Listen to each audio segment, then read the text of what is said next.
You're listening to the Adventurous Reinvention podcast. I'm Allison Boyle, aka She Dreams of Alpine, and this is the show that's dedicated to all the adventurous spirits out there who have either been transformed by the outdoors or are interested in what it looks like to step into a new, adventurous, and courageous kind of identity in their life.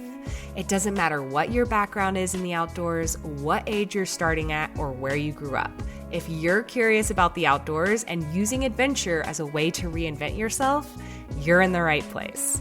I'll be sharing all kinds of personal adventure stories, lessons I've learned from the mountains, teaching what I know about the outdoors and leadership, and interviewing some amazing adventurous women all along the way.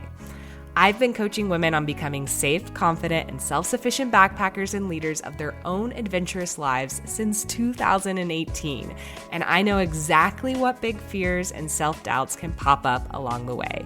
I have so much to share with you, so let's dive in.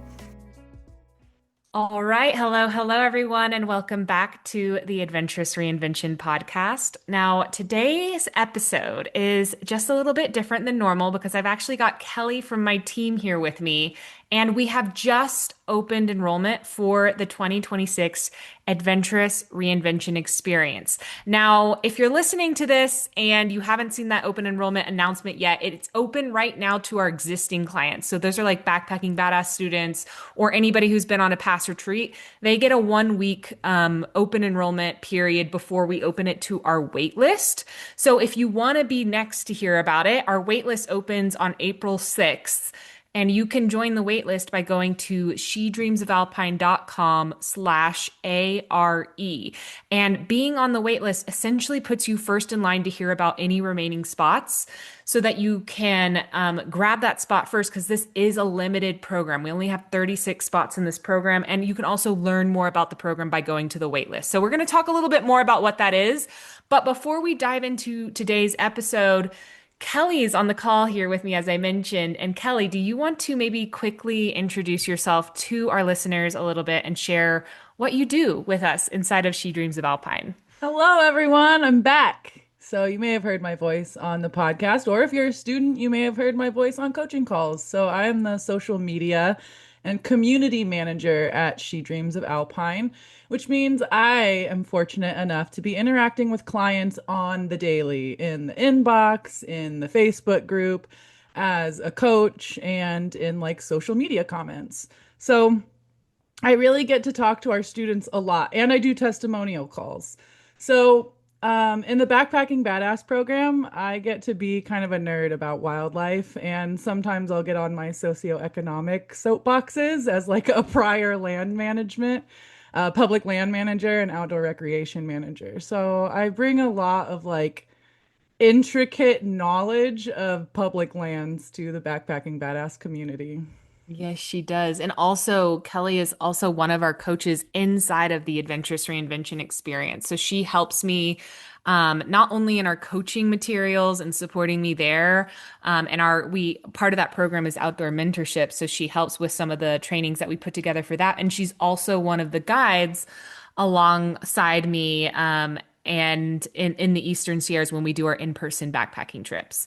So Kellie does a lot. We are a small team, so we tend to wear a lot of hats in our world. So Kellie and I like reached out to her the other day because I was thinking about something, and I started talking to her about something that I think is really interesting and really central to the work that we do here, particularly inside of our program and our container, the Adventurous Reinvention Experience. But that's really like the value and the impact that we've both personally, her and I, even as the leaders of this container, that we personally had by doing this reinvention work along with our clients every single summer for the last few years, for compounding results in our own lives as well.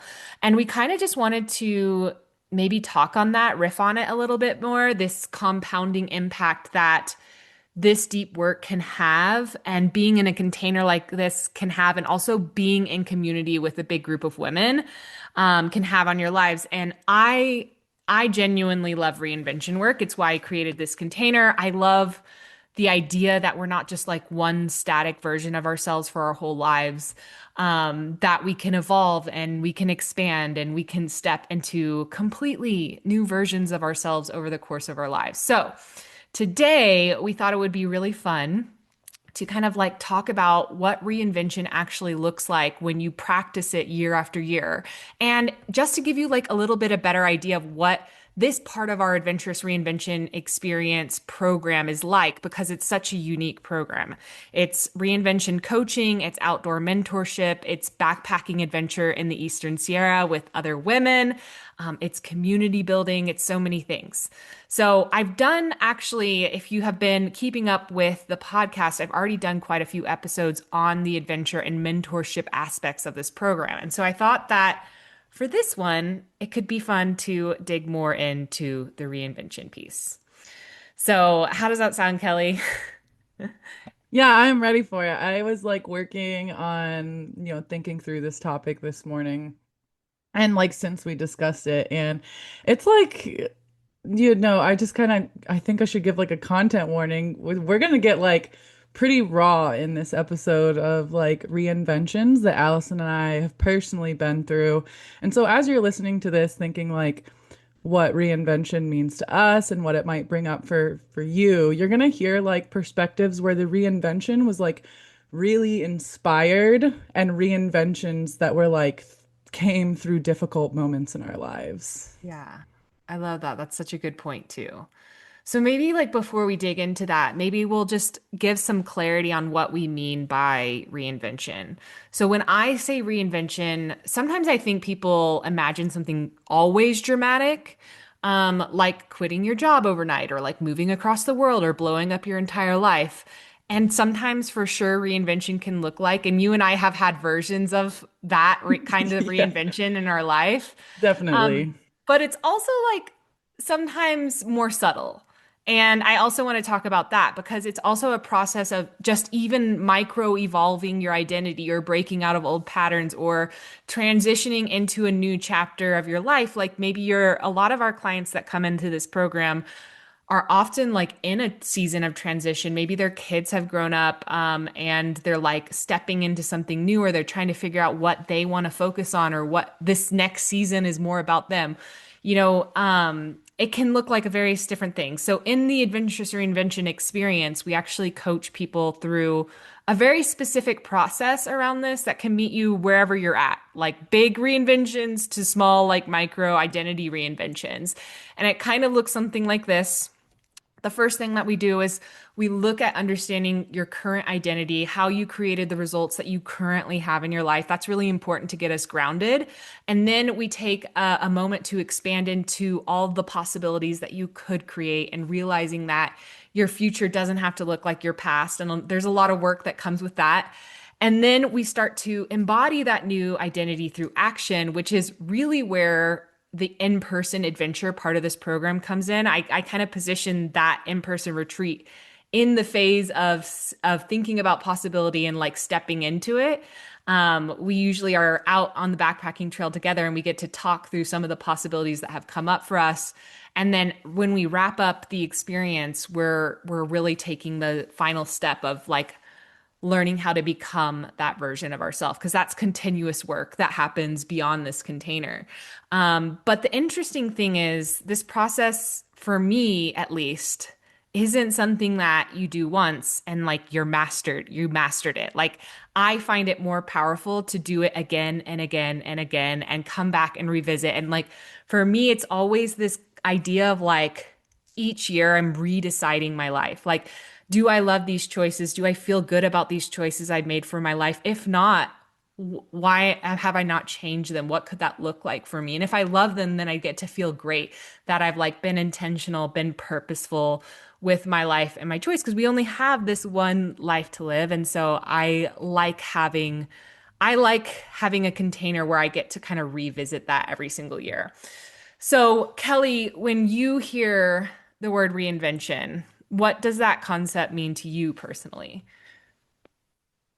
For me, I think it's a big openness of like having the openness to change your mind. This happened with me a lot through my life on like changing my mind on like lifestyles. Like I was a vegetarian for 20 years. I had made that decision when I was in sixth grade and like I kept it. And that was like a huge a huge decision on changing my mind that only felt really huge to me and then like, shocking to other people, but it's not feeling like stuck with the decisions you made because it feels like a decision that you should keep or that you're supposed to keep or is the Yeah. right decision from whatever you have like influencing those feelings. And I think that with that openness comes like not judging yourself or others for changing and being able to like let go of some things. Because I think the letting go is the hardest part of like becoming sometimes. And Right. so, and then like a big piece of like that openness to changing your mind and something that we work a lot through in the adventurous reinvention experience is understanding and asking yourself where these beliefs came from, whether it's about yourself, the world, others, where those came from, and if you're keeping them because you want to or because you again feel like you have to or should to because of whatever influences you have in your life. I Right. think that reinvention is also a huge willingness to take action, even when you don't have all the answers, which goes hand in hand with changing your mind because it might be a huge leap of faith. It might be like a small stumble into the unknown, but it's like some action has to take place for change to occur. Otherwise, it's just going to be the same in and out. So I think for me personally, a lot of my reinventions, and we'll get into those later, of like the year by year since this program started, they haven't always started with a choice, but I find myself choosing in the resilience that I have so that like my reinvention comes from a place where like I have control over things in situations where I didn't choose to get into. So I was like looking up Cheryl Strayed quotes today for an adventurous reinvention project for the journals that we design and send to all of our clients. Which just plot twist, any client that has been in our programs in the past, she has created a new design for our 2026. So get Yes, if excited. you like mountains and florals and stars, you'll love this design. So this is not the one that I put in the journal, and the one I put in the journal is even a surprise to Allison. So, the one that really inspires me, it's from when she did like Cheryl Strayed had an advice column called Dear Sugar. She wrote a book based on that called Tiny Beautiful Things. And she said, "It is impossible for you to go on as you were before, so you must go on as you never have." And Mm. I just think that's so inspiring and like brave. Yes. I feel like that really like embodies kind of the work that we do in the adventurous reinvention experience. I love a lot of the points that you made too, because that's such a big piece of this experience is like releasing a lot of the shoulds and like things that have been kind of beliefs and identities we've adopted from a place of like we think this is how we're supposed to be and just maybe haven't questioned in like a really long time. And And I, yeah, I go think ahead. one thing that's like incredibly interesting about that is that we work with women from all different generations. And Yes. so I tell people this all the time, especially since I do like testimonial calls. I'm like, our team could write like dissertations on the different things that like influence women throughout the decades, hearing like through the adventurous reinvention experience, like different women's experiences on what influenced their life and what different like cultures and subcultures and family cultures impacted their life choices. And it's Right. incredible to watch unfold in the program and to listen to, as a millennial woman, hearing from Gen X and Boomer and Gen Z, and Yeah. even millennial women that like I don't have a lot of like personal relation to, like that I can empathize with their Perspective wise, situations. yeah. Yeah, so it's just incredible to hear all these different women of all different walks of life and generations and like what what their should do's and have to's are. Yeah, and I think what's really interesting has been for me too. It's like each year I also uncover a little bit more of that for myself too. It's like sometimes there's really obvious ones that stand out to you, but like as I've done this work over the years, and I'm always doing this kind of work continuously, but like I really focus in on it when we do these containers with our clients because we're like coaching them all the time or working through the curriculum. I always uncover like a little something, and this is will kind of be revealed to itself a little bit more when we go into what reinvention processes looked for us over the years. But like a lot of times my things are subtle. I like notice something and I'm like, oh, because there was a moment last year I was like, I realize I have been telling myself a story about like my energy levels and it was all of a sudden I couldn't unsee it and I was seeing how it was like impacting everything that I wanted to do. Like the person I wanted to become was impacted by the person I currently was. So this is all like high level and Yeah, and and sometimes it like takes some time and like several times getting through that of like first you notice this one thought and you're like, yeah. "Oh, that's interesting." And you don't do much with it. And so like, she said we'll get into it later on our personal reinventions, but there was like one event that took me like two or three AREs to like process and actually take action on. Yeah. Yeah. Okay, so one thing that I've noticed about reinvention is that it does always come with a little bit of resistance. I mean, you might even be listening to this and be thinking, like, well, I like everything in my life. There could be a part of you that's like, I'm feeling really content. Everything's great. And like, there's resistance in that, like in change. There's always resistance in change. And another thing is like, your brain just doesn't love when you try to expand beyond your current identity. And I love this thought that I come back to often. If your brain, and this might challenge some people, but just stick with me here a little bit. Like, if your brain offers you no resistance to your goal, it's not big enough. It's not challenging your identity. It's not expanding your capacity. And reinvention is really about expanding who you believe you can be. And it doesn't mean it's a rejection of who you are.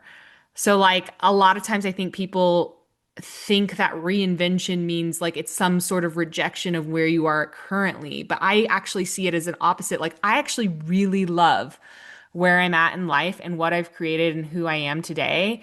And I still love really expanding and growing my capacity because all of this reinvention work has just shown me is like, wow, like I used to think this was a limit for me and like what else is possible? And like that just feels like a really big part of the purpose for me to being human is to just grow and expand my identity and my capacity and see what I'm capable of. So, Kellie, maybe you can expand a little bit. Have you experienced that at all in your own reinvention work? Like when you set a goal that stretches your identity? Yeah, for sure. You, I used to be actually somebody, and this was like, something that I think I got to work through with being on the team with She Dreams of Alpine. I used to be somebody that hated setting big goals because I hated the possibility of failing. I was like, Oh yeah. We talk about this a I, lot in the program. yes, I Yeah. joke too about being like a recovering overachiever because like being with She Dreams of Alpine as a small business, like when I came on, you were probably one of my first bosses to be like, oh, we have to get scrappy of like, we don't have to have the answers to get started. Like, Yeah. those will come as we get the work done. And so that was like really the first time I got to see that in a professional setting. And I became like really aware of the value of working towards a goal even if I failed. And this is something that we talk about in Adventurous Reinvention Experience. This is something we talk about in our Backpacking Badass program. If you've ever been to a free workshop with Allison, she has probably talked about this. But setting those big goals that stretch us, like it's not just the end goal that we are gaining from it. We're gaining all Yes. the steps, the skills, the mindsets that get us to that first backpacking trip, that get us to the summit, or to get us to achieving those goals in the first place. Or sometimes I And even like to think about like even just the setting of the goal. It may take you someplace it's not even on your radar, like right Oh, now. yes. Yeah, like We will that be talking about that in a that's reinvention happened to for me a sure. lot. Yeah, yeah. And I think that's part of like the resistance of like letting go because I think that sometimes in this reinvention work, and this has happened to me so many times, is that you discover something about yourself that really surprises you. And it could be something that like maybe you felt was there, and it could be something like completely opposite of what you've believed about yourself or the world this whole time. And so I feel like part of some of the resistance is that a lot of these like things that stifle our identities are things that we put under like lock and key due to some kind of like negative feeling or thought that we either had about it ourselves or we were told about it by somebody. Like a big example is women and our bodies. You know, we have every woman you talk to can give you a story of some kind of shame or guilt or fear, or sometimes even like women might feel frivolous in investing in themselves, I think, especially in caregiver roles. So I think that like in reinvention work, you have the ability to really surprise yourself both in doing the hard work and like rediscovering yourself in some ways. And so I think there's an ability to reconnect with our truest selves and our most honest desires because if anything, this work takes honesty. You have to Yes. be honest with yourself. And you don't necessarily have to do that in the group setting of the coaching program. It might bring stuff up for you, but as you're working through the curriculum and the like journal prompts that we send out, it does take a deep reflection and deep honesty with yourself and where you're at emotionally in like how you're feeling about your life, whether that's like really good and like really content and just wanting to see where those growth areas are, or it doesn't feel good and that's when the work is really difficult when you're in like investigating those things that do not feel good to like put under a microscope about yourself. Yeah, that's such a good point. And this just made me think like how the adventurous reinvention experience is so akin to like a backpacking experience. It's like Yes. when you sign up, you're like, yeah, hell yeah, I'm doing this fun thing. That's going to be so fun. And then you get into the planning and the pre-trip drama and like all the things and you're like, "Oh my gosh, this feels like a lot." And there's some negative emotion that comes up. You'll experience that in ARE. I don't want to sugarcoat it. Like I'll be walking you through a process that will potentially bring up some uncomfortable emotions, but this is what's going to make you like so much stronger, more resilient, and being able to be honest with yourself. That work is necessary in order to then go up back to the high where we get to imagine possibilities and we get to like dream and we get to step into that.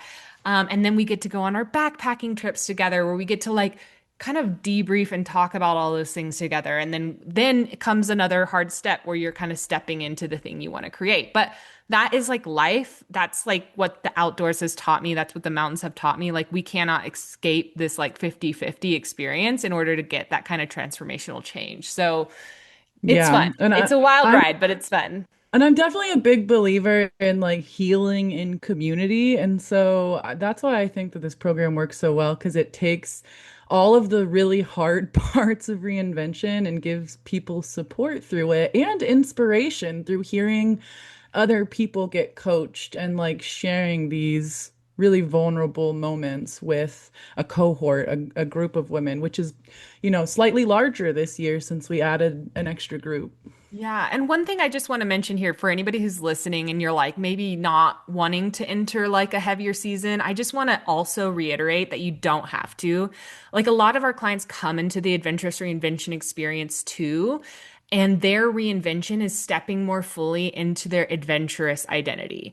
And like you're going to get a lot of that support inside of the program too, and being like, okay, like how do I become that person? You're getting that like really hands-on expert outdoor mentorship and you get to go on the in-person thing and so for people who do well with like hands-on learning, that's going to be such a part of your involvement too. So you can even take just like one tiny piece of your life and work on from the reinvention aspect. And like we've had clients, you know, apply it to like writing a book they've always wanted to write, but they've just had this like, resistance to being seen and the vulnerability around that. There's all kinds of things. You can take this process and use it exactly for what you want to use it.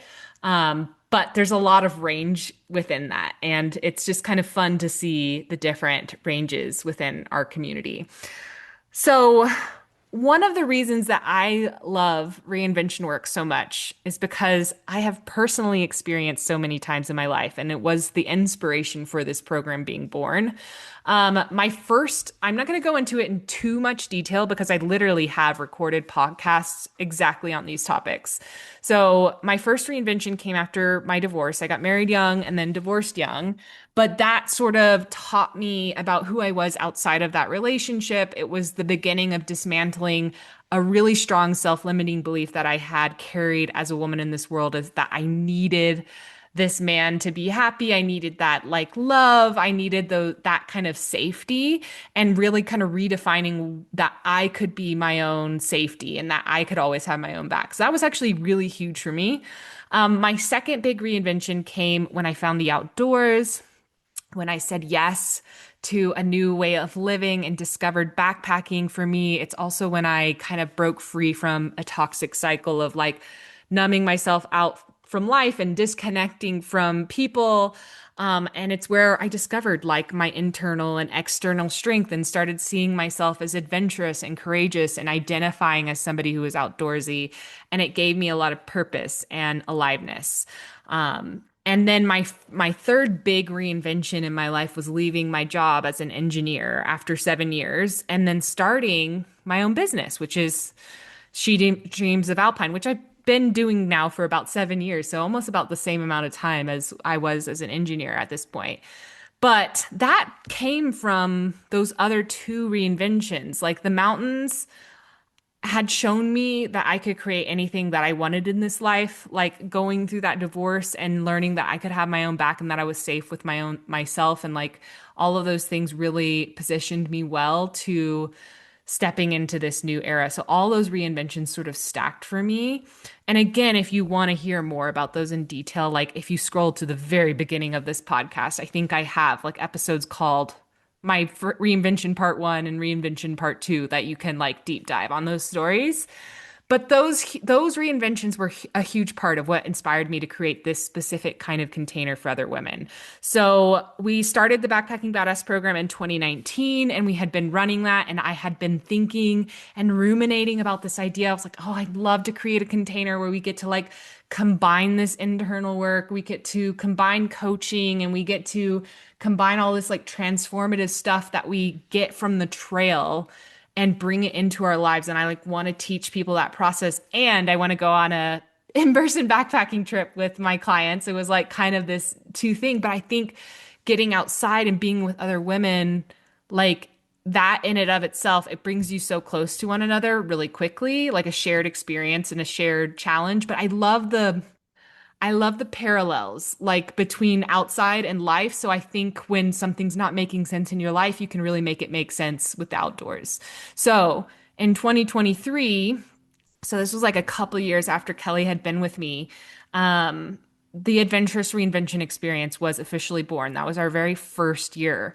So Kellie, do you remember what it was like for us to roll out this new program? Like, I feel like I just kind of sprung it on you guys. I think I was like, it's happening this year. Like, No, oh, I remember like our first retreat, like the first time we ever met in person. That yeah. was like Oh, our team retreat. 2022, I Yeah. think. Yeah. Yeah, like you had the We team went to out to like Zion National Zion. Park, and you were like we were like hosting live workshops. We were hosting like the new you channel, the what your adventure area Yeah. used to be. So, and you were like, I have this idea. I want to do retreats and I want you all to be guides. And we were all like, dream job. Yes. Like immediate. Yes. All you had buy-in from the whole team. And I was like the new person on the team too. So, because I had found She Dreams of Alpine through my own reinvention. I had worked at City Parks Department for 5 years. So I like was working in the government. And before doing that, I was like doing all these odd jobs that were like essentially stepping stones that people take in a path to biology, which we've gotten episodes we've done on that too. So I remember it's like 2020 really was very difficult for people working in any level of Yes. parks departments. And mine was especially challenging with the management. And so like I was not as like intentional in my reinvention as Allison was, where she like had a plan with her, now husband of taking essentially Oh, well, that like was the the only more van planned life stuff. reinvention. Like I was she was going to say the doing van divorce wasn't a life. very planned reinvention, but sometimes So there's, I ended up quitting my job with like 2 weeks notice and no backup plan. I was like, they have worked me so much, they have to pay me a ton of vacation out, and so I will just have a fun summer until I figure out I've got enough skills. So that was like the first time I really trusted myself with a mm, huge decision because I had so much belief in my skills.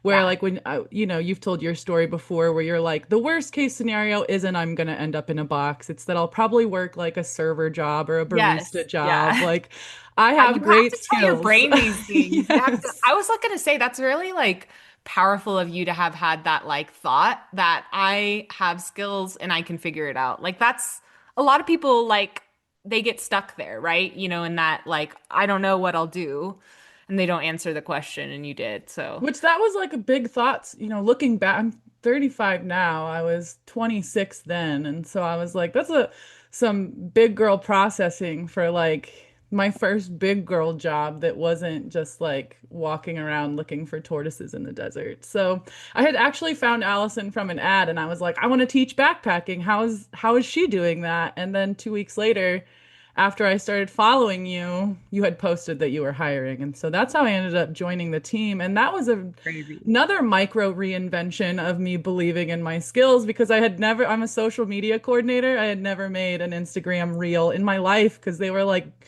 relatively new rolling them out back then. So I was like, you know what? I can learn anything. And I know like messaging and marketing skills enough. And I definitely know the outdoors. So it was like, I think I had learned later that women tend to not apply for jobs in there unless they're like meeting 80 to 90% of the requirements. And so like being with She Dreams of Alpine with how much you invest in like education and growth and coaching for our team in addition to Yeah. like what we do with clients, that like that was an opportunity of where I was like, I can learn in roles. Like that's normal to be Yeah. learning as I'm going and working towards these goals without having the answers right off the bat. And so sometimes it feels like when you have to start something that you need a roadmap, you need all the answers, or you can't get started because that's your brain just trying to like bring certainty around something that's very uncertain and like stepping into the unknown. And so Yeah. I was a recovering overachieving A+ student, burnt out by 26, who finally like found a boss that helped me unlearn those expectations. And then, Mm. I had the tools and training to do really badass work, some of the most impactful work that I've had a chance to do. And I was like, managing thousands of acres of public land before. So when ARE rolled out, it was like a dream come true. It was like everything I had a passion for of like helping people. And I remember in my reinvention when I was talking to a friend about quitting my job, the most impactful thing she ever told me what or that I ever heard about or anyone told me was that I was going to keep the connections that were important to me. And that Mm. meant people and like the work that I was doing and the type of work that I wanted to do. So I remember when ARE came out and it was like a dream come true. I was like giddy telling my dad and my sister and my friends that we were like achieving this career milestone of becoming guides and like getting paid as experts to take people out on these epic, epic trips. So yeah, Yeah. I remember from the moment you said it was an idea to like the moment you announced we were rolling it out, it was like nothing but stoke from the team. And we were all like, whatever we have to do to make this happen, we will. I've just like, it's funny, I've noticed a lot in my life, like a lot of things. I talk about this in the adventurous reinvention experience too for other people to like see, but I'll mention it here. It's like a lot of the things that have happened throughout the years, it starts with just aligning my vision and then they unfold in ways that I didn't expect. Like when you came on the team, we were just looking for that perfect, like we were looking for a good fit, but we weren't looking for like somebody with like expert social media. Like for me, I don't know, it's like I was an entrepreneur and I didn't know anything about starting a business when I started a business. So I feel like having that expectation for somebody to be like absolutely 100% perfect at a job role like doesn't even make sense. I just like look for scrappiness and like willingness to like a good work ethic and things like that. And you definitely showed it. And I forget like where I was going with that, but Well, it's funny too because like at the time when you hired me, you were like preparing for the John Muir Trail. You were going to be off for weeks and you were like, just watch the backpacking badass videos and like get to know our program. And that was really that and like learning how to make our social media posts and like learning yeah. your voice. Like that felt like a lot going on at the time, which feels laughable now because you and I will juggle like two to five Oh my projects at a gosh. time and like We have big really stuff expanded our like capacity over the years. Yes. yeah, and so like our own little micro reinventions every year when we like Yeah. up level our workflow or we like make the solo summit even better or adventurous reinvention Mm, experience even cooler. So yeah, and we've gotten really, really good at getting scrappy, which ends up resulting in these like incredible programs like Adventurous Reinvention Experience, where we're working with people 4 months, both in outdoor skills and life coaching, and then taking them to some of the most beautiful places on earth. yeah. It's so fun. I feel like we could have like a whole episode like divulging into like this whole topic we just unearthed. But for here, I thought it might be fun now to transition, Kelly, like is just looking at even the last few years. So we rolled out the Adventurous Reinvention experience. Our first year was 2023. So shout out to all of our OG clients who trusted us enough to join a program that was brand new and was like being created as we rolled it out. You guys are amazing. And, I thought it might be interesting to share on the podcast some of our own personal reinventions that have come through us, like you and I going through this curriculum together with our clients. And I know Kelly does this too because she's very involved when we're going through this program, but we both like to do the work alongside everyone. Personally, for me, like, I just love this concept of like living in breakthrough.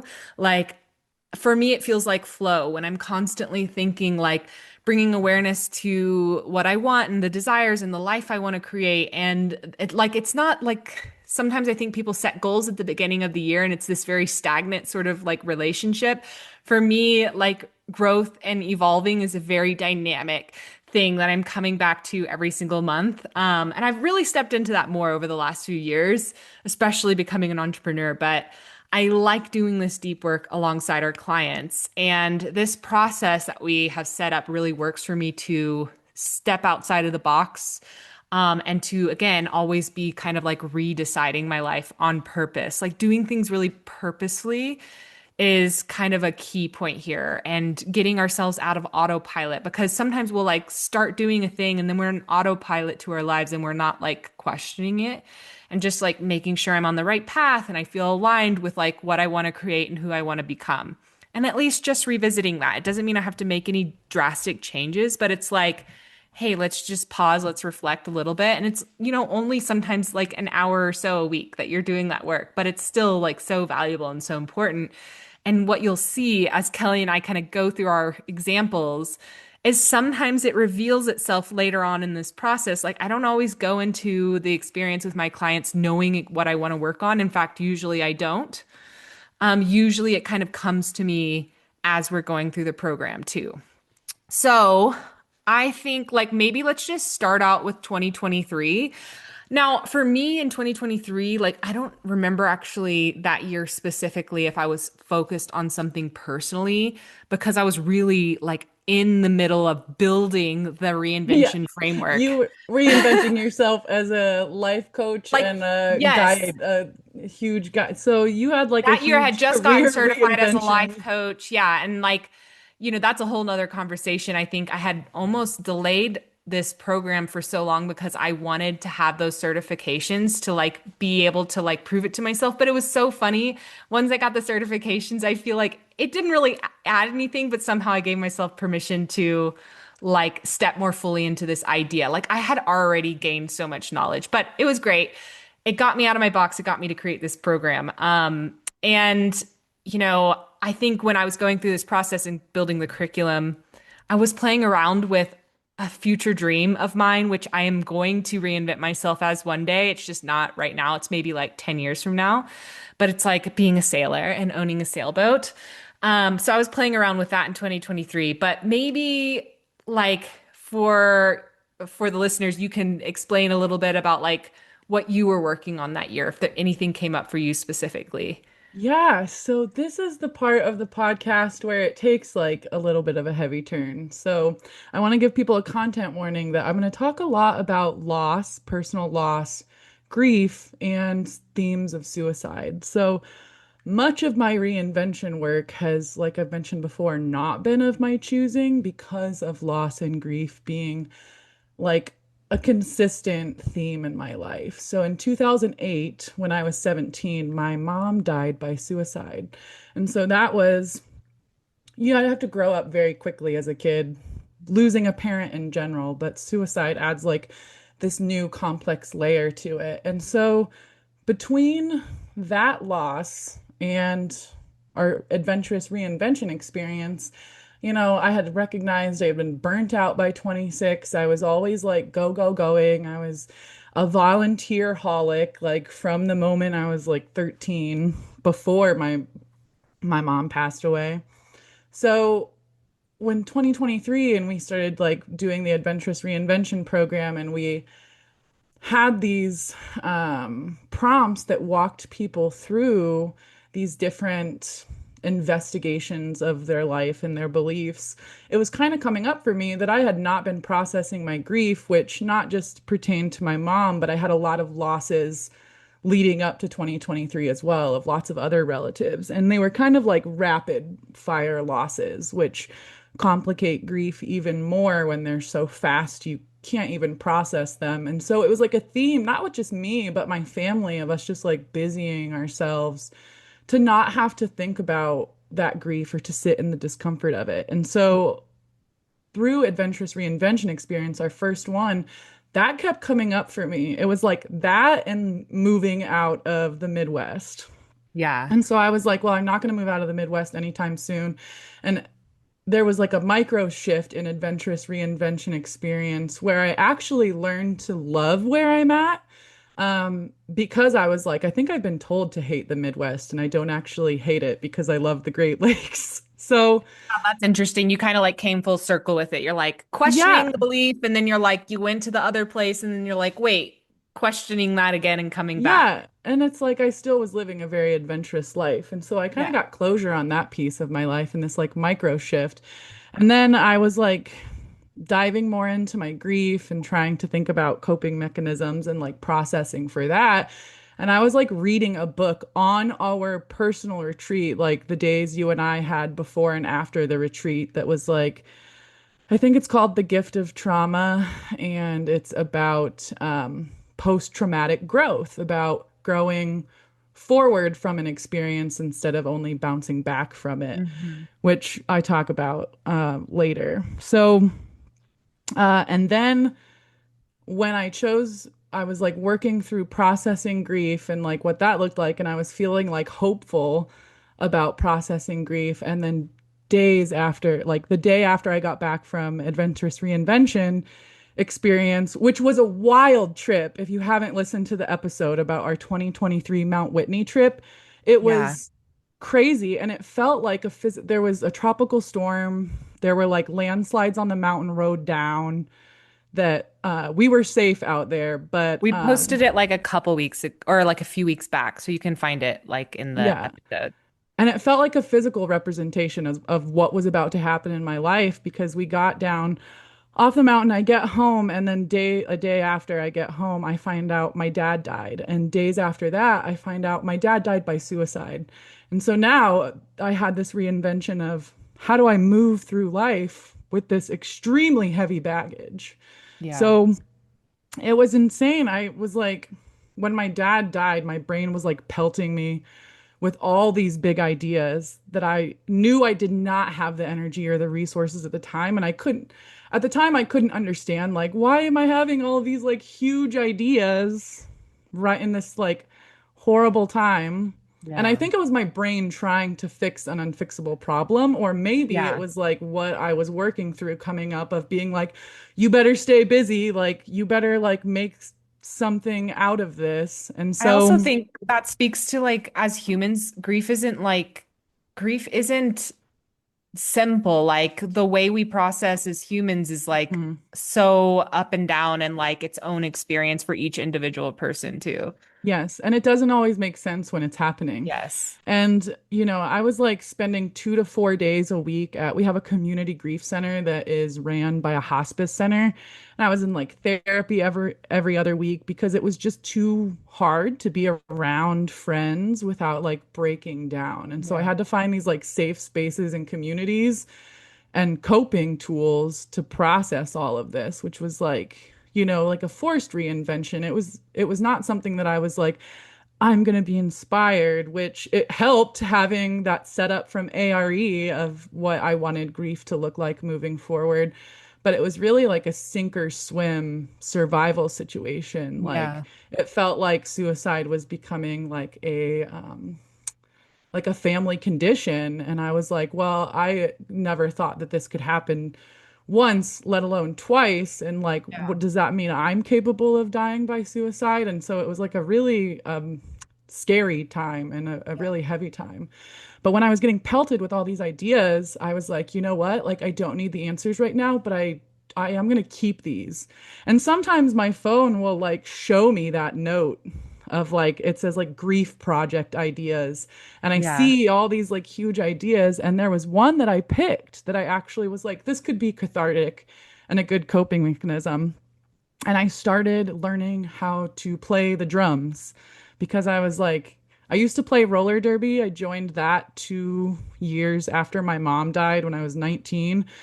And so that was very cathartic. Like growing up as like an angsty teenager, making sense of what had happened, I was around all these like super badass, strong women and like Yeah. hitting each other. And so that was very cathartic and healing in ways that I didn't understand at the time. But I'm like, I can't go back to roller derby. That's like really hard on your body as a full contact sport, which is You how I, have backpacking trips to guide. yes, yeah. And I have to stay safe for my clients because I got to go cry in the mountains with them. So crying in a vulnerable way, not in a hiking uphill way, I promise. So I started playing drums and I thought that that would be cathartic to hit something, to be honest. And then I thought it was a way that I could connect with my family because growing up, my parents took me and my sister to concerts and like live music all the time. So music was a huge part of our lives as a family. And none of us ever became musicians. We just loved consuming music together. So we were like a very rock and roll family. And so I started learning the drums as like a coping mechanism to also feel connected and to feel nostalgic with my family. So I signed up for weekly lessons. I was like walking into my first lesson and my drummer friend like messaged me because he was like, "Hey, are you still taking lessons? Like my uncle just gifted me a drum set of my dreams and I'm gonna sell mine and you're the first person I thought of." And I was like, the universe is telling me to hit the gas on this goal. They were And like, so yes. yeah, and so then I was practicing every single day. And so that was Yeah. like I started drumming I remember this. like 2 months after my dad died. It was about Yeah. like the only thing I could do. And what was really nice about drumming, and I think that maybe hiking is a lot like this as well, especially backpacking, is Yeah. that it's so physical that it was like the only time I got respite from thinking about my losses because I was so deep in the trenches and that's so in your face at the time that there's like so big you can't look around and you can't concentrate on anything other than this huge grief or life event obstructing your view. And so Yeah. drumming became something that was really positive in my life. Yeah. Yeah, I remember that time and when you picked up the drums and And like there's more on drumming too, but yeah, those that are in comes our up other into the next theme. So I reinventions. guess we'll jump into 2024 from there. So 2024, for me, like the last couple years, I've always been into rock climbing since as around the same time I got into backpacking.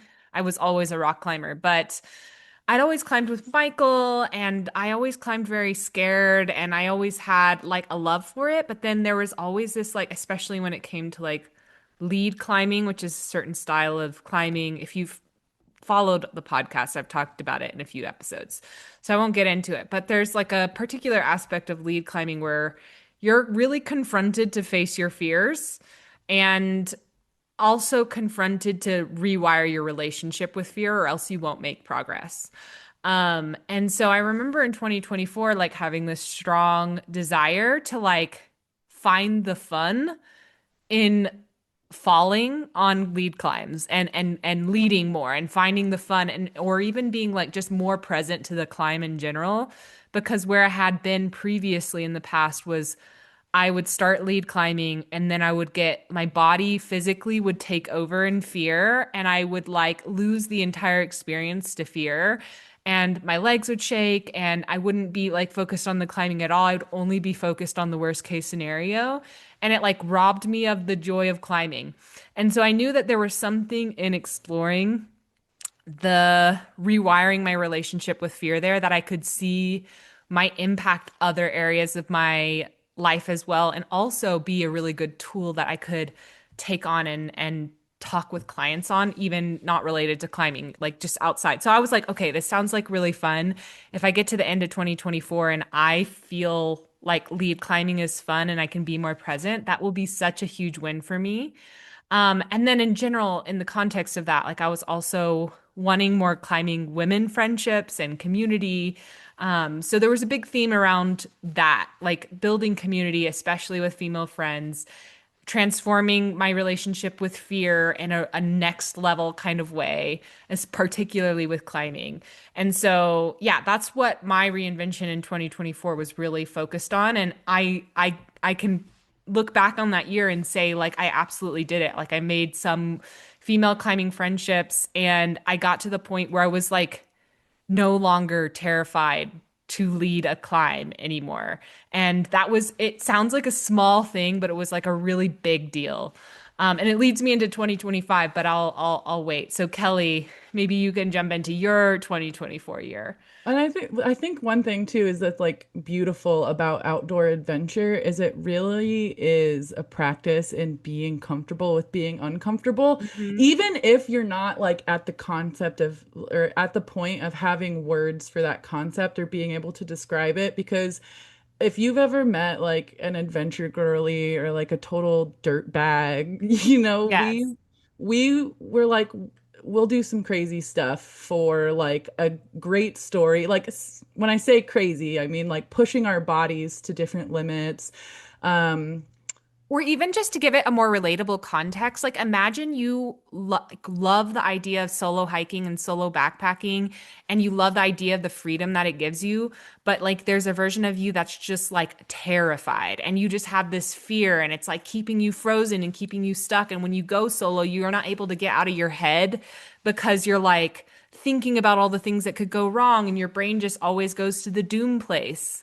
Like imagine the version of you that goes out on solo adventures and actually feels so free and so present and so like in love with that entire experience and isn't it's different. The like transition is transformational. well, I think because adventurers are willing to feel the physical discomfort of a hard Yes. hike, pumped on a climb, sleeping on the ground, like eating dried food for a week. Like, I know I'm not making adventure sound very fun right now, but the thing is that people do feel like that those things are worth these epic trips. And so that Yeah. puts adventurers in a perfect position of like getting comfortable with emotional fear because that Yeah. also comes with it too, is there's like a lot of scary things outside and a lot of things to like prepare for so that we feel confident and comfortable. But I think that's why adventure and reinvention go so beautifully together because as adventurers, we're already primed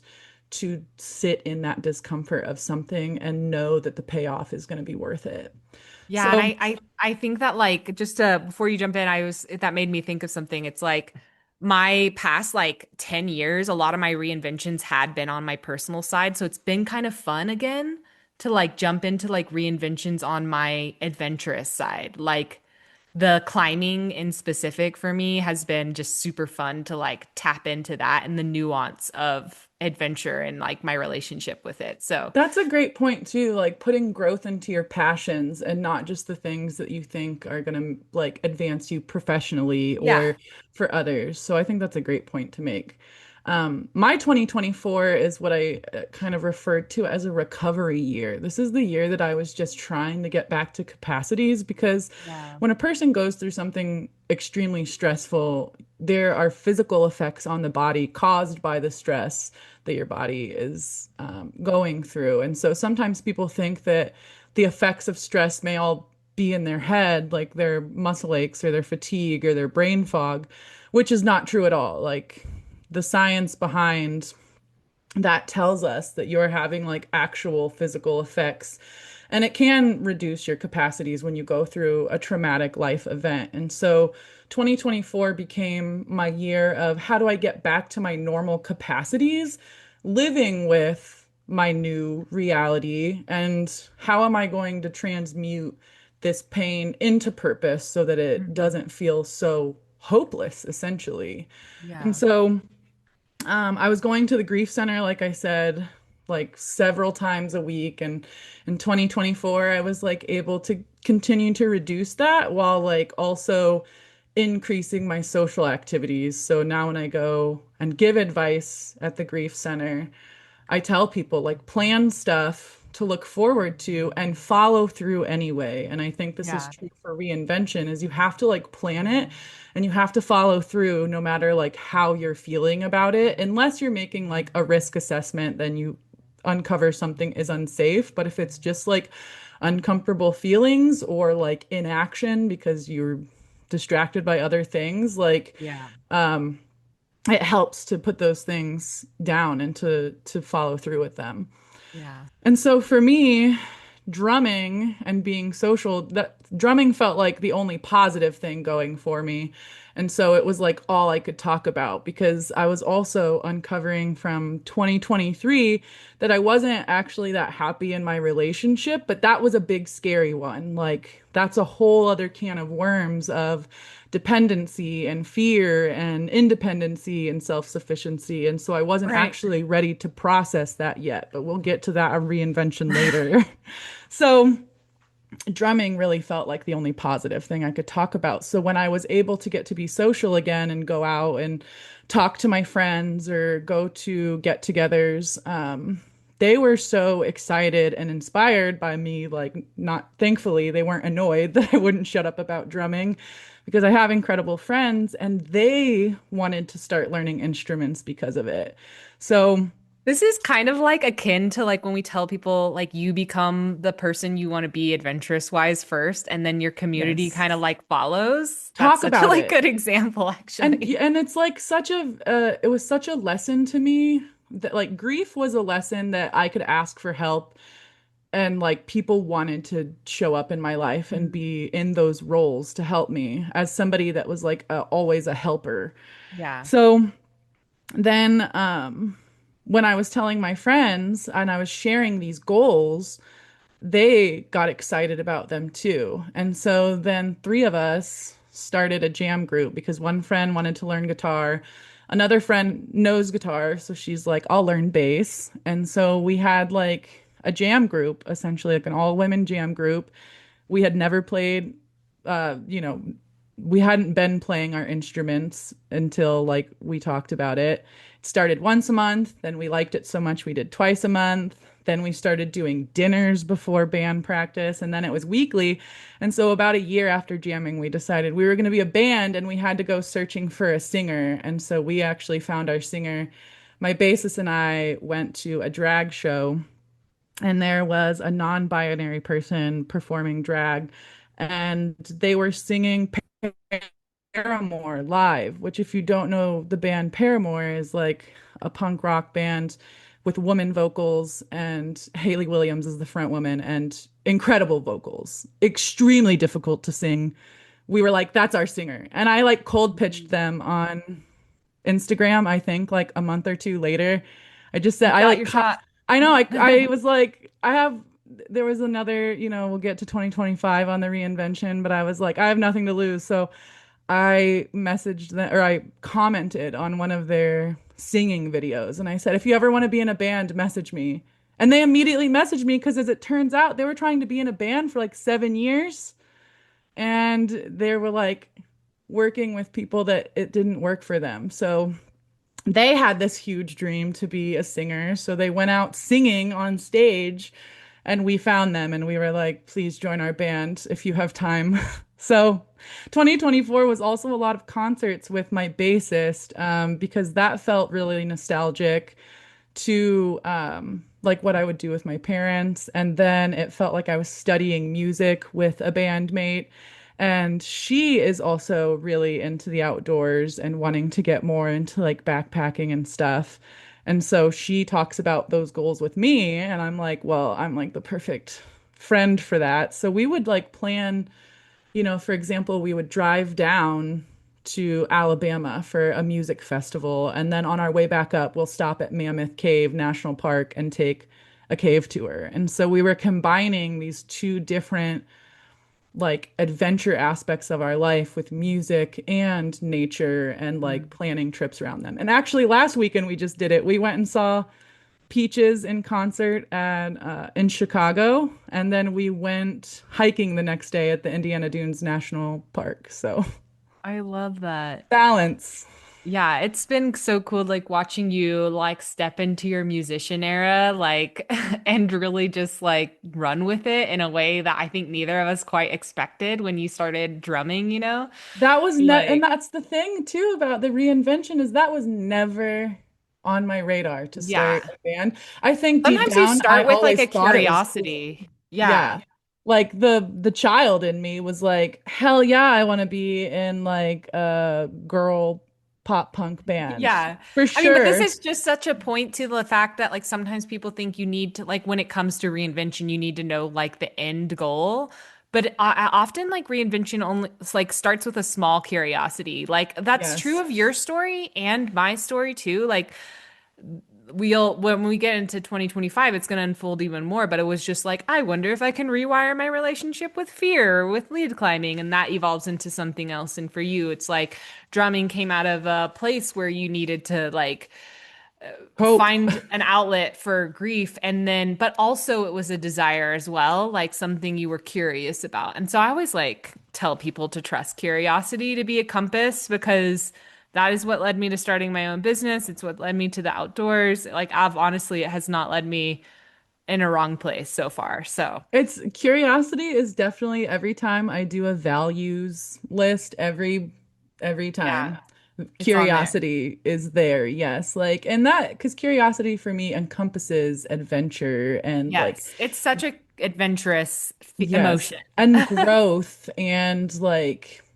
wanting to know like what else is possible. So yeah, I Yeah. think curiosity is like this umbrella for so many beautiful avenues. It's also like the antithesis, I think that's the right word for this, of fear for me. It's like we have fear, but there can be curiosity instead. Like in so many instances, when our brain and our survival brain likes to default to, I'm scared, this is unknown, I'm fear, we can kind of counteract it in a really like lighter, playful way and being like, but what if? Like I just like play around with this idea. Like it doesn't have to Yeah. be so scary. It can be more And playful. And like sometimes you can even go there with your brain. We've talked to our clients about that Yes. all the time of like, okay, let your brain go to the what if, because when you use curiosity and you Yeah. think, oh, what will happen if I run into a bear on the trail, if a bear is crossing the trail at the same time? Like, what if?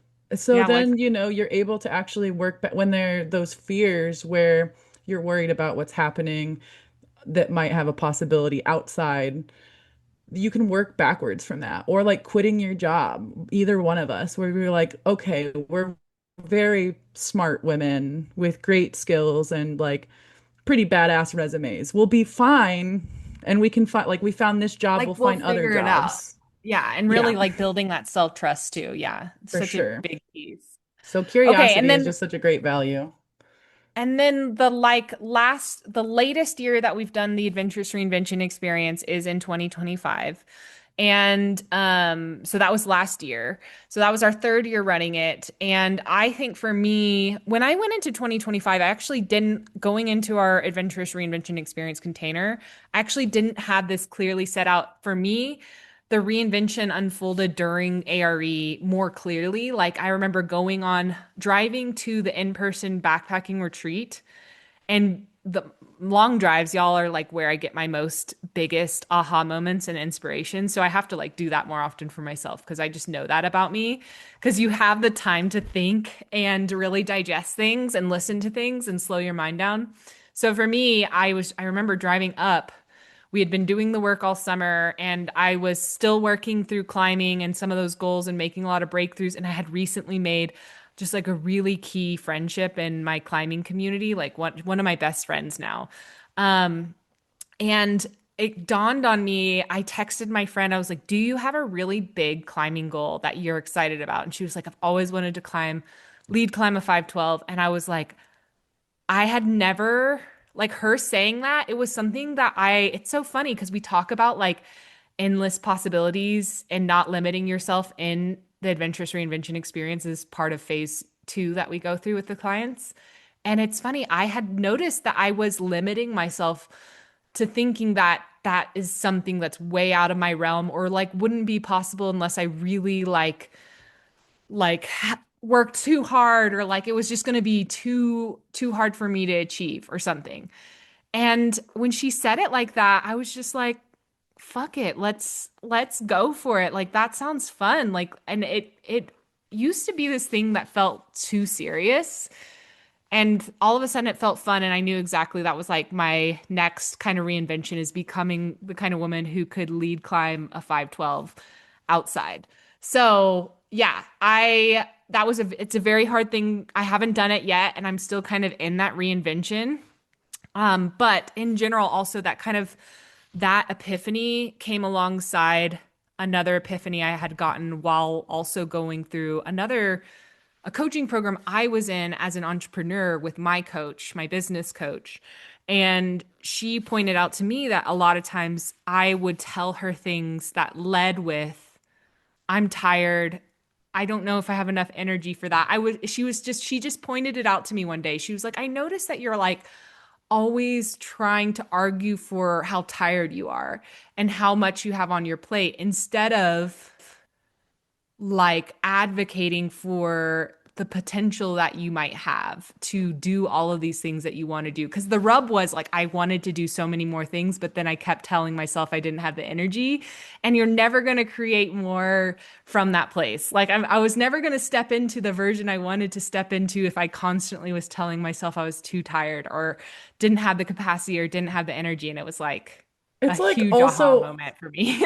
and it's hard to commit to something where you're like, that's going to drain my energy. You know, like Yeah. sometimes I have to switch my brain with drumming from, I don't have to drum. No, it's There's like a nothing want that, to. yeah, there's nothing that's going to go bad except, I won't have a band anymore if I don't drum. But it's like, I don't have to drum, but I Right. want to, I get to. And so, like, telling yourself that you're like, too tired or that that's going to be too It draining was or like that's a going to take too much self-fulfilling time. prophecy for me. I started Yeah. to realize that like I was actually making myself be t more tired than I actually truly was. And so that was a huge moment for me too. And so like alongside this 512 goal, I was like I'm doubling down on this like increasing my capacity concept. And that just like after ARE, we started a training plan and we started climbing more than ever. And that intention and reinvention has like led me to be the strongest I've ever been. Like my husband, he had taken a year off climbing because he tore his meniscus. But recently he's gone to the gym with me. We don't climb together that often anymore now because I climb with my friend Charlie, who's my climbing partner. but he recently went to the gym for me and he was belaying me on a 512, which I'm still like in the process of leading one outside, but I'm starting to get on them in the gym. And he was just like, "You're a totally different climber." Like, I don't even, he was like, "I That's so don't even sick. know who you are right now." I was like, "Yeah, isn't it weird?" He was like, he was belaying me like I used to want to be belayed, which when I was more scared of leading, I would be like, "Watch me here, Michael, take." And I would be like very nervous and I would have him like kind of react faster. And then the other day, he kept like reacting and I'm like, "What are you doing? You're gonna pull me off the wall." And he was like, "Well, I just thought you were like nervous there." I'm like, "No, no, you can give me a looser belay. Like it's fine if I fall." Like my mentality is just so different. And it's cool to see that reflection from him too. So that goal, the 512 goal, has just gone hand in hand with increasing my capacity as well, because showing up for that has required me to continuously practice telling myself I'm not too tired. And we can all relate to that, I think. And when it comes to working out and you have a training plan and you're at the end of a work day and you're like, "Ugh, I just want to watch TV." I have those moments like all the time with climbing, and then I'm like, "No, Yep. but I want this." And Yes. so I remind myself. Because So, like you can't, your brain will try to trick you into that's also work. Like, yes, oh, you've worked so hard today and going to the gym or playing drums or rock climbing or hiking is more work. But really, those are like the things that the thing that I refuel really you. want the most. Yeah. And I Yeah. never, yeah, regret getting out there. Even if it's like a bad climbing day, it's better. Like I'm more proud of just showing up, you I know? do, yeah, I do remember. I think it was like the first year we offered adventurous reinvention experience. We like write the training plans, like weekly mileage and elevation gain for people to accomplish to keep them like in fit shape for like feeling confident that they're capable of our trips that we're going to go on together. And I remember I did not want to go out for my training hike. It was like drizzling rain and I was like, ugh, but it might rain on the backpacking trip, so I may as well just go out and get my miles in. And I remember it being one of my favorite training hikes. It was at like a nature preserve that's pretty urban that I hike all the time. It's like turn my brain off and I don't have to navigate this place. It's a nature preserve I actually used to run as a land manager, so I know it super duper well. Yeah. But it was like coming to life in a way that I had never seen except for going out in the rain. Like box turtles were coming out of the ground and Oh my like gosh, yes. like eating right next to the trail. That And it was just was, like the Sierras when it rained out there. Like the yeah, Sierras came to life in a way that you don't get to witness as much yeah. because it's And very so it's dry there like, sometimes. those perfectly sunny days where it's really hot and the animals are all like chilling and Hiding. sleeping because they don't want to be in the heat. Like, it's Yeah. just sometimes when you show up to these things, really unexpected You're things gifted. happen. Yeah. Yeah. And you have like a lot of gratitude for yourself as well for getting out there. Yeah, So, totally. So what about for 2025, you? Yeah. it was a rewilding and like a reclamation year for me. Mhm. So, the loss continued. So, like, we had more family losses that were pretty hard to watch. So, I think in like 2024 or like the beginning of 2025, maybe my grandma's sister was dying. And so I like watched my grandma caregive for her sister. And I have only one sister. And so that really brought up a lot for my sister as we were also moving through the grief of losing both parents. And so that was really tough. And then 3 days into 2025, my first dog suddenly died and had an emergency. And so that was like one of my worst fears, actually. After losing my dad, I was like, I bet one of my dogs is going to die. And we had a health scare with one dog, but not the dog that died. So Yeah. I was like, okay, 2025 is shaping up to be difficult already.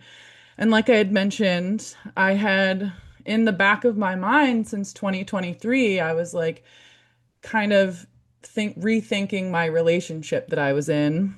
And then when my dad died, I was like, I have no room to process anything else. My capacities are like 25% now. I have to Yeah. put that towards like working and taking care of myself. So then it felt like in 2025, this was a year where I was like stepping back in at least to full capacity. And then I had really been struggling in a 7 year committed relationship. And that was like a reinvention that I wasn't willing to admit because it was so big and scary. And I remember one of the most inspiring people I was listening to at the time is one of our friends at She Dreams of Alpine, Marie Pierre, one of Allison's good friends that she met through like life coaching programs. She had like done a podcast series on her podcast, Self Growth Nerds, about ending a 7 year relationship that on paper looked pretty good but wasn't fulfilling for her. And I remember thinking like, oh my God, I think Marie is talking to me. Like Yeah. her experience, her sharing her experience. And again, this is like the value of sharing what you're going through is that that made a lot of sense to me. And it was really encouraging to me to like take a closer look at this. And so Yeah. in a wild turn of events, my Aunt Diana, who had become like a mother figure to me, she's my dad's sister-in-law since they were like teenagers. She wins a spontaneous trip to Jamaica in which like she had just gone through a divorce of nearly 40 years with my uncle. She had been married super young at 18, high school sweethearts, stayed in the marriage because of reasons she felt she had to, raising a family of 3 boys. And she and I, like, she was supposed to go with a guy that didn't end up working out. And I had joked when she told me, well, I've got a passport and like a really cool boss. So if you tell, like, if you need somebody to go with, if it doesn't work out, call me. So she called me a week before the trip and she sounded really sad. And my family has like phone trauma. If you have loss in your family, you totally get it. And so I'm like, what's wrong? Is everything okay? And she's like, no. And she explains and then ends it with, do you want to go to Jamaica with me? And so I was like, oh my God, of course. And so I was like You were having, like, hell yeah. And then Slack message at me. You're like, hey, is it cool if I'm gone? yeah, are I'm you like, cool if I take a long weekend to have Jamaica? fun. You're like, how could I say no to a free trip? So, and it was like, paid for. So I was like, okay, I'm feeling like down about myself, like body wise, confidence wise. Like last year took a pretty big like physical and mental toll. And so I was like, I'm just gonna like go get some cute outfits and like have these hot beach photos in Jamaica with my aunt. And I get down there and my aunt and I, like, people just keep hitting on us left and right. And like really handsome people. And we're like, get away from us. We're on like a girls' trip. And I remember thinking, oh my God, I can have whatever I want. Like in I that love it. moment, I was like, if I had like less morals as a woman, I could take anything I wanted. And so I was like, but what if I was a woman with my morals? What does taking what I want look like? And I remember, I think before I even went to Jamaica, I had like picked a mantra for the year through like when we do our adventure or your adventure era and we're like priming ourselves for what kind of year we want to have. And I came up with the life I want wants me back, which can tell Mm. you exactly like all you need to know about the relationship that I was in and how I was feeling about it. And so literally the day after I came back from Jamaica, I had like a couples counseling with this partner that I had been asking for like a long, long time. And then when they asked after it how it went, I was like, we should break up. Like immediately on the car ride home from this therapy appointment. You And just so knew. thus, yeah, yeah, I knew. And like every time we had a discussion, I could feel myself getting more excited at the possibility of ending things. And so, like, Yeah. my dog that died was 100 some pounds and on like really expensive medication for his allergies. And so that I think was a first step in like, okay, that's like a horrible loss I have to get through. On the practical side, it became like freeing up hundreds of dollars a month in Mm. bills. And so then I was like, once I figured out my finances and looked at those, I was like, oh, I can like actually do this. And then once I went to Jamaica, it was like, I don't have to actually feel guilty for the life I want. And nobody is a bad person for a relationship not working out. In our case, like neither one of us were like treating each other abusively or anything like that. And so I ended up using ARE Marie Pierre's Self-Growth Nerd. She had like a whole workbook on breakups and like getting through them. And tons of dating podcasts, right? Like very Team Alpine coded, where I was like, I'm just gonna learn and use my Yeah. curiosity. And so I picked up like a lot of great mindsets about dating because like using ARE self-coaching, the stuff I was like being inspired from through Marie's breakup and these dating podcasts with these like professional matchmakers and like women that were on a mission to go on like 60 dates in like 2 months. It was helping me get clear on what I wanted in my life and a future partner.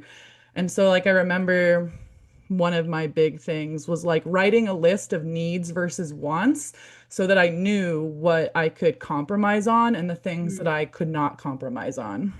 Yeah. So then I was just doing random stuff for the plot, like in defining my own narrative for dating, I should say. Like, I didn't want to believe that dating as a 35-year-old woman was like a cesspool or hopeless or miserable, which, like, Right. we get that messaging a lot.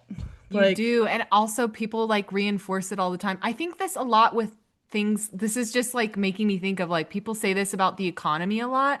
The economy is so bad and this is so bad. And maybe that's true, but I, as a like business owner, never like to play into that narrative. I'm like, I want to stay focused on what I can control and the value that I can create and the things that I want to bring to life. I don't want to be right. focused on things that are outside of my control. That's like you doing the same thing with your personal relationships. You're like, Yep. I don't know, maybe that there are some like creepers out there, but like I want to create this in my dating world. And what we Yeah. focus on, we create. And sometimes I'm like, think of yourself as a friend before you think of yourself as yourself, because sometimes you're like nicer to your friends, where I'm like, I don't Yes. think single people that I'm friends with are yucky or broken or like Yeah. something's wrong with them. I think they have high standards. And so Yeah. I'm like, I have to believe it was funny because I was like, I could tell I was like making these choices and I was like I have to believe this otherwise I'm going to have a miserable time. I'm going to have the miserable time that like line of thinking will take me down. So I remember thinking there are good men. There are good men that like are outdoorsy and adventurous. And before I even wanted to start dating, I was looking for examples of just good men, of like men I knew, strangers that I was meeting. Like I remember going to a park event and just being struck with it all day long of these like older men that were like mentors at the parks department. They're like volunteers in their community. They're like giving tours about historic homes and geeking out about the women architecture. And I'm like, okay, these are like guys that I would be friends with in the right circumstances.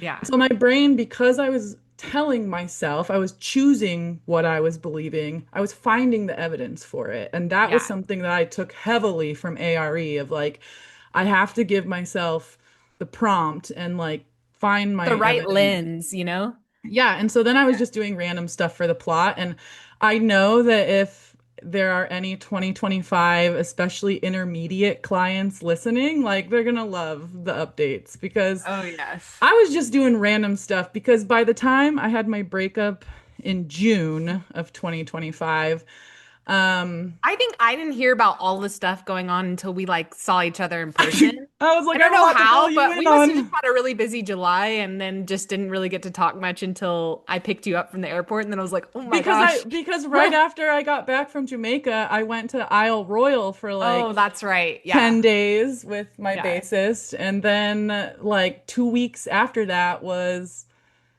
ARE's ex the guided experience. And so, yeah, I basically was like broken up off grid for almost 2 weeks, back to work, and then, like, hey, Allison, guess what? So then I was just like trying stuff for the plot. I was like speed date. I did a speed dating just because I was like, I want to go see if I can talk to a bunch of people.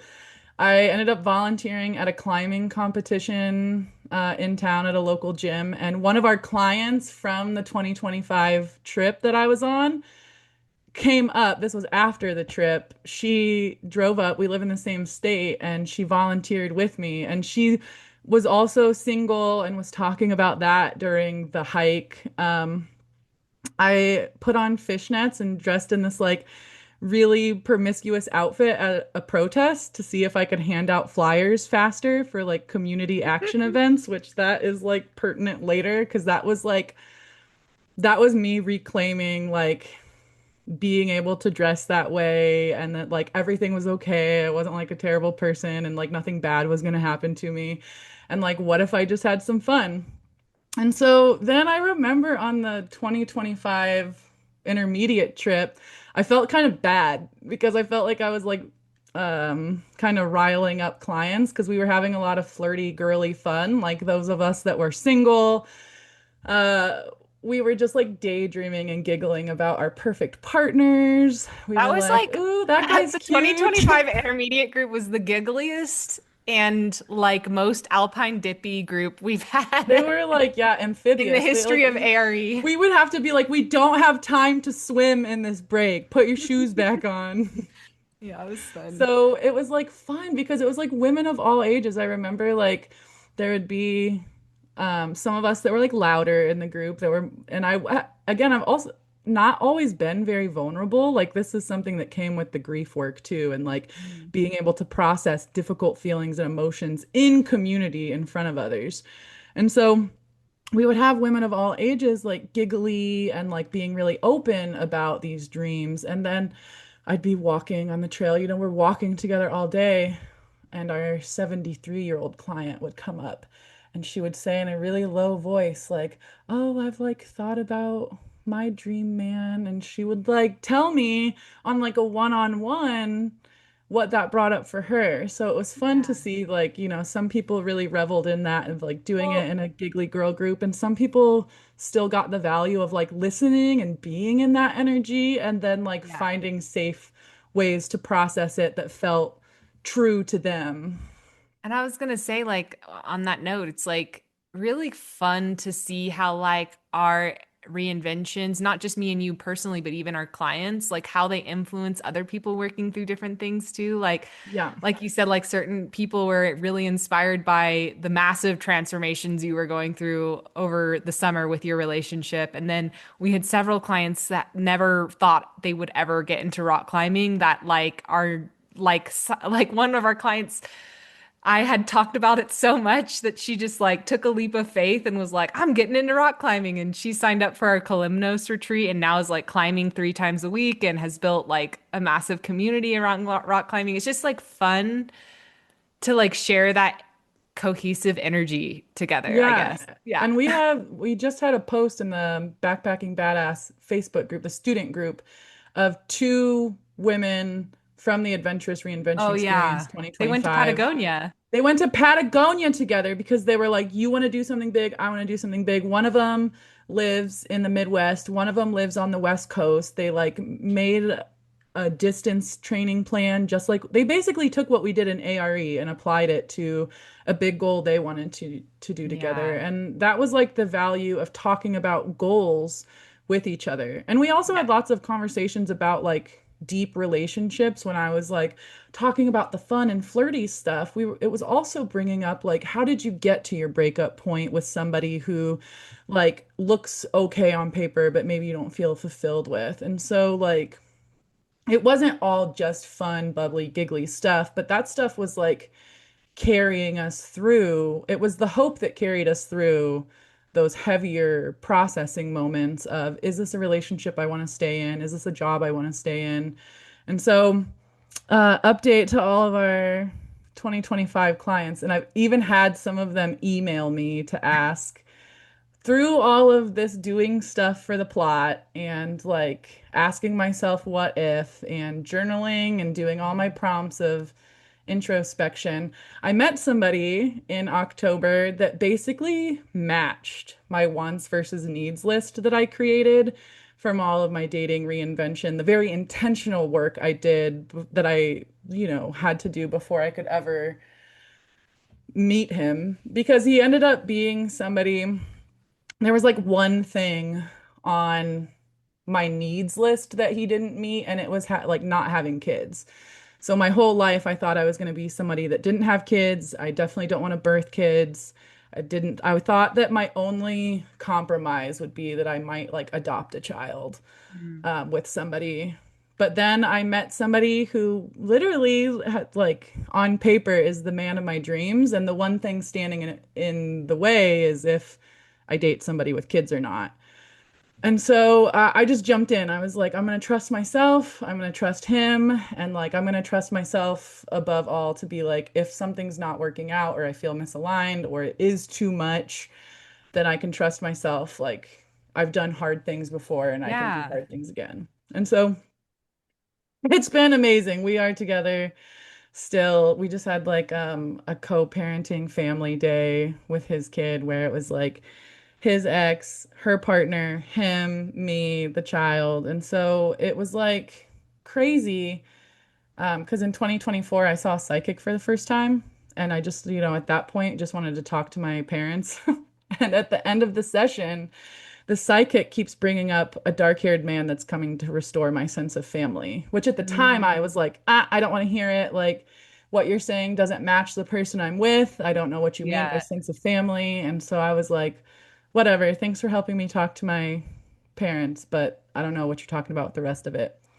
And so, So interesting. yeah, I had to tell him early on. I was like, I have something crazy to tell you.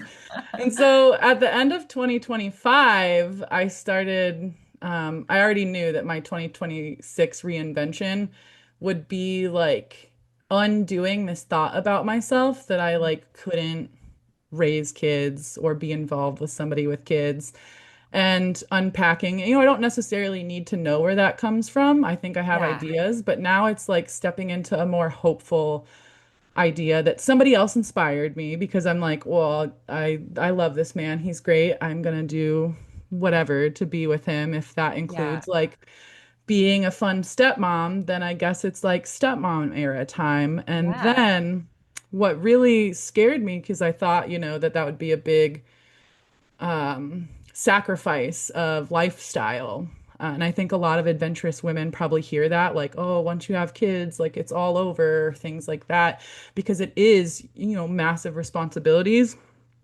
And so part of it was like, if I was going to be involved with someone with a kid and what that looks like long term and like building a life with a person with a kid, that does mean I have to think about what does a stepmom life look like and how does that work with my adventurous lifestyle?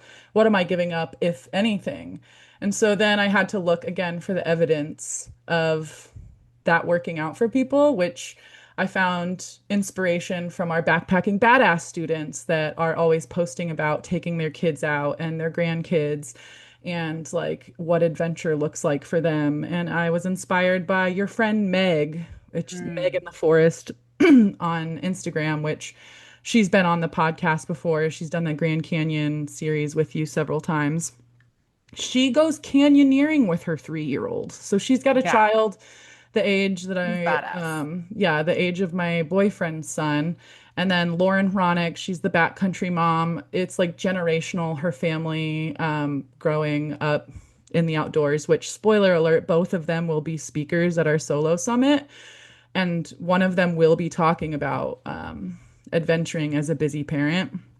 And then I was inspired by friends and family that I saw step into step parent roles and let me ask questions. So those were kind of like my coaching. So I had these like big, huge examples of like what life could be. And then I had like the small support of being able to talk to people about my fears and like my dreams and what that meant. And, part of my needs list was an outdoorsy partner. And so my boyfriend is very outdoorsy, but he doesn't have the outdoor experience that I do. And so now I'm like super excited at the possibility of bringing adventure to be like a pillar in their lifestyle and like building family values around adventure, which is crazy to even say out loud for me, Yeah. That's building family values. gonna be fun to watch that unfold for you too. Like I always think back about like if we look like It's crazy to me because it feels like you just started working here like not that long ago, but at the same time, not you've been here forever. Like we know each other. Yeah. It's 2021 to 2026. And so like we've gotten to see our lives together unfold in so many interesting ways. So even just looking back at 2025, the beginning of that ARE experience to where you are now is like it's wild what can happen It's in a crazy. year. And, on the drumming aspect, my band and I literally this week just like submitted for a big talent show. So we like have goals of we're writing an EP and trying to release that this year. We're trying So to do fun. shows, and so we're like pushing ourselves out of our comfort zone to learn more things and to be vulnerable as artists. And so Yeah. it's the year of the fire horse, and I'm Hmm. feeling that energy. I've got big trips planned. I've got like Same. big goals, and so I'm really excited for adventurous reinvention experience this year. Me too. I'll save kind of like my what I do actually this year, unlike other years, I have a musing of what I want to work on in our container this year, but I'll save it for our clients who are going to join that experience in 2026. But I think like what's been so interesting is that these reinventions, like, they don't always happen in just one moment. Like, sometimes going into our containers, I don't know what I want my focus to be. So, if that is you, if you're like, oh, I like the idea of joining this adventurous reinvention experience, but I don't know what to work on, like, I just recommend trust the process to unfold. And again, big or small, but sometimes all we need is like a little momentum in our lives to start stepping into growth and expanding our possibilities and our capacities in these minor ways, like compounds like year on year. So I love doing this work. I love having breakthroughs throughout the year. I love the process of evolving and growing and becoming. And I personally expect to have many, many reinventions in this life. I'm constantly asking myself, like, how much can I expand in this life? How many lifetimes can I live inside of this one life?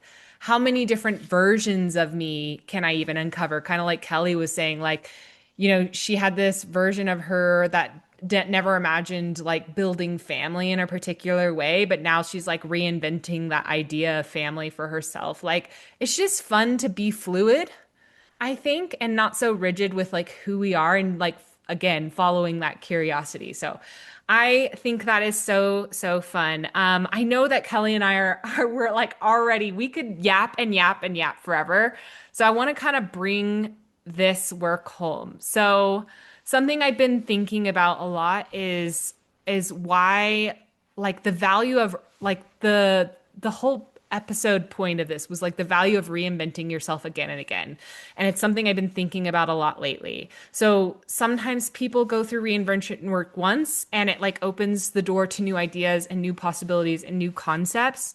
But what I really hope from this container that we've built, the Adventurous Reinvention Experience, is that it is a container that our clients can always come back to again and again and again whenever they need it. Because, like, sometimes, especially for people just introduced to these concepts and ideas, and Kellie and I, well, as we were building it in 2023, it was like even this way for us too. It's like building the framework around the whole concept of reinvention. A lot of times that first round is kind of a discovery phase and like starting to unearth what you might want to step into, what you might want to grow into. You're really realizing new possibilities for yourself. You're seeing this bigger version of yourself. Some of our clients even like self-coaching and coaching tools are brand new to them and they're learning like how to rewire your thoughts, which I think is such a valuable thing as well because our minds work against us and coaching tools help us step back into our own personal power in order to create whatever we want in our life. So that foundation is really important. But then the next step is kind of like that deeper work and actually stepping in to that identity or possibility that was unlocked for you during that process and actually becoming that person who can create that result or be open to that result and open to trying again and failing and like the rewiring your concept of failure. And that's why reinvention work can be so powerful to revisit. So the first round could be a discovery phase. Your second round could be a deeper implementation phase, or like as Kellie said, something she had written down one year. she wasn't ready for that year, like with her relationship, but it came back up again for her in another kind of round of the adventurous reinvention experience. And, third or more rounds can just uncover or create that momentum that you need to just like keep growing and keep expanding and opening up to possibility. So that's And I something that think I that really like go with the ahead. coaching, it's like there, sorry, I lost my train of thought for interrupting. No, it's okay. Well, if you come back to it, just bump in because I was just saying like that's something I've really noticed myself for the last few years, like even going into this year. Um, my reinvention and deeper implementation and mastery of becoming a stronger climber, a climber that has more fun, like who isn't so gripped by fear, can be more present. And then deeper from that, a woman who has learned to expand her capacity in order to become that version of me who can do all these things. So that has kind of been an evolvement in a very like specific context for me.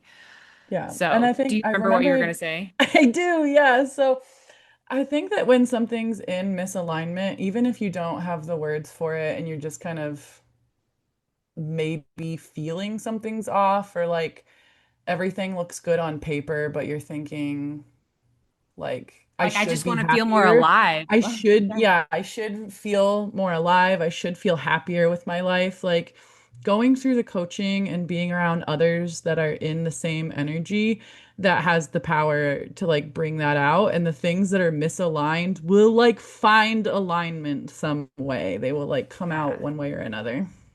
And I also just like always hope to help people like have a lot of fun in this whole Yes. process. Like for me, that is like the point. And we talk about it a lot. Like it's not growth for the sake of growth. It's not goals to like hit achievements. It's like really, when people talk about enjoying the journey, that was a concept I really struggled with Hmm.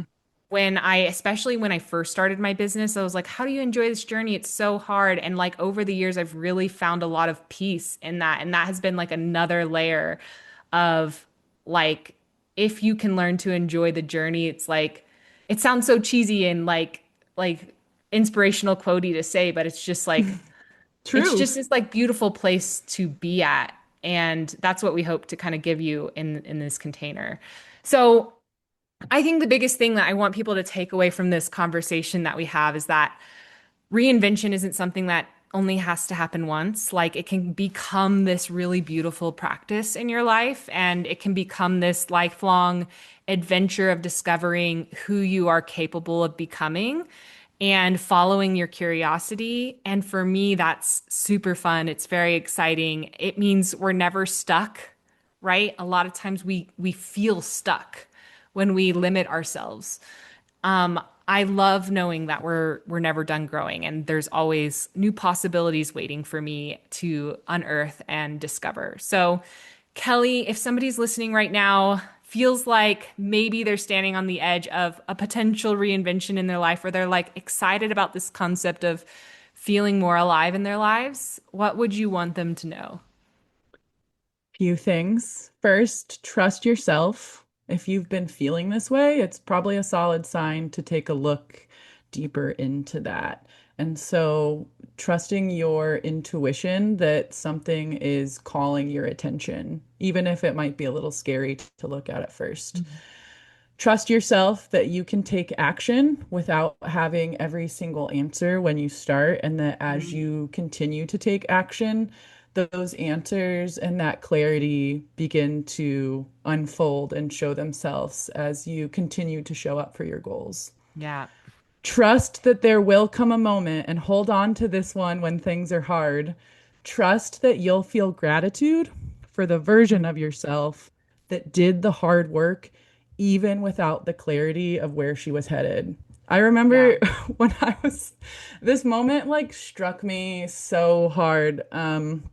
One of the first times that I got to kiss my boyfriend, where I was just like so excited and happy about it that I was like in my head while I'm kissing a person thinking, thank you, sad Kellie. Thank you for all the hard work that you did. Thank you Mm, for showing up when it was like confusing and difficult. And like, thank you so much to the person that was really, really struggling and Yeah. still showed up. And I'm sure that when I play my first show with my band, I'm going to feel that too, because I feel that at every practice with them to have the community Yes. that I have built with them.